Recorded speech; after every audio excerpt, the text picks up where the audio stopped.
पुण्यात Jadhavar group of institute आणि सृजन सभा यांच्या संयुक्त विद्यमाने आयोजित प्राचार्य डॉक्टर सुधाकर जाधवर संगीत व नृत्य करंडक स्पर्धा उत्साहात पार पडली। 2 दिवस चाललेल्या या स्पर्धेत राज्यभरातून कलाकार सहभागी झाले।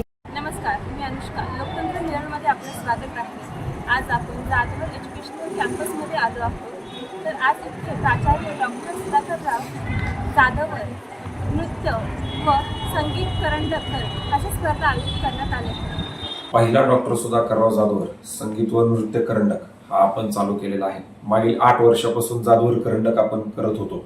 त्याच्यामध्ये भारूड, भजन, पोवाडा, वक्तृत्व, निबंध, एकांकिका, पथनाट्य, ह्या सगळ्या, तबला वादन असेल, या सगळ्या स्पर्धा त्याच्यामध्ये व्हायच्या।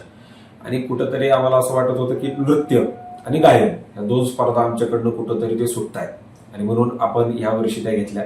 अशा पद्धतीच्या स्पर्धा महाराष्ट्रामध्ये, देशात, जगात, पुण्यात फार मोठ्या प्रमाणावरती होत असतात। पण आमची स्पर्धा परत नवीन काय याच्यामध्ये, तर जेवढे आम्ही स्पर्धा घेतो, जाधवर करंडक असेल किंवा आत्ताचा हा जो नवीन चालू केलेला गायनाचा आणि संगीताचा करंडक असेल, याच्यामध्ये सगळ्यात प्रथम तर आज देखील तुम्ही पाहिलं तर आम्ही त्याच्यामध्ये वंदे मातरमला यावर्षी 150 वर्ष पूर्ण झालेली आहेत। आणि जरी 150 वर्ष पूर्ण झालेली असली किंवा नसली तरी देखील आम्ही जे समूहगीत ठेवलेलं आहे किंवा जे नृत्य आहे किंवा जे गायन आहे, याच्यामध्ये आम्ही देशभक्तीपर गीत एवढंच आम्ही फक्त त्याच्यामध्ये सांगितलेलं आहे। हे करत असताना याच्या मागचा जो आमचा उद्देश आहे तो उद्देश एवढाच आहे की विद्यार्थ्यांच्या मनामध्ये देशभक्तीपर गीतांचं म्हणजे त्याचं एक माहिती त्यांना व्हायला पाहिजे। कारण सध्याचा जमाना हा हिप हॉपचा आहे, रॅपचा आहे आणि त्याच्यामुळं देशभक्तीपर गीत माहिती व्हायला पाहिजे, समूहगीत माहिती व्हायला पाहिजे। आणि ह्या सगळ्या गोष्टी करत असताना यांच्या मनामध्ये देशप्रेमाची भावना त्या ठिकाणी निर्माण झाली पाहिजे।